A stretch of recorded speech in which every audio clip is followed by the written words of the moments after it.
ఇప్పుడు మనం second round లోకి ఎంటర్ అవుతున్నాం. సెకండ్ రౌండ్ పేరు ఏంటంటే rapid fire round. Rapid phone round. నేను ఇప్పుడు ఏం చేస్తా అంటే నేను కొన్ని క్వశ్చన్లు వేస్తాను మీకు. కొన్ని క్వశ్చన్లు వేసి దానికి నేనే 2 ఆప్షన్లు ఇస్తా. దాంట్లోకి వెళ్ళి మీరు ఆన్సర్ చెప్పాలి. ఓకే, మొదటి క్వశ్చన్ కానీ టక్ అని చెప్పాలి. ఓకే, వీళ్ళిద్దరిలో ఎవ్వరు బాగా నవ్విస్తారు? ఏ అవినాష్, బి అమ్మ రాజశేఖర్.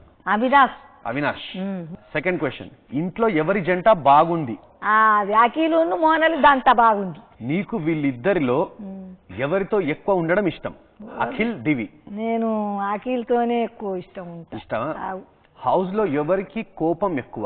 ఏ సోహెల్, బి మెహబూబ్. కెప్టెన్ అయిండు చూడు, ఆయనకే ఉంది కోపం. ఈ ఇంట్లో ఉండడానికి ఎవరికి అర్హత లేదు? హారిక. ఎందుకవ్వ? మనసులో అనిపించింది చెప్పేసాను అంతే.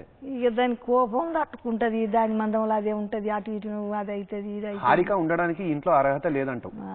అవ్వా, ఇది హ్యాపీ బార్ క్వశ్చన్. 100% న్యాచురల్ గా ఉండేది ఎవరు without any face mask? Kumar Sai. 100% natural genuine ఉంటాడు, నిజాయితీగా. ఎందుకవ్వా అఖిల్ కాదా? మరి అఖిల్ ఇష్టం కదా? ఇష్టం అయితే ఆయన ఆడడు ఓడడు నిజాయితీగా ఉంటే అన్ని ఎక్కువ అందరు గైసేయకుంటేనే చూస్తాడు. అందులో అఖిల్ ఇష్టం ఉంటే మనవాడు ఇష్టమైనా కానీ మంచోడు కాకుండా కానీ మంచోడు అని చెప్పుకుంటాం మనం. నిజాయితీగా ఆడతాడు కుమార్ సాయి. ఈ ఆన్సర్ అయితే ఎక్స్పెక్ట్ చేయలేవని నీ దగ్గరికి వెళ్ళి.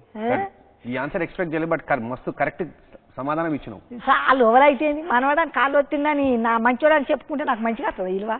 నా ఇంట్లో కంటే ఉంటాను, బయట కంటే ఉంటాను.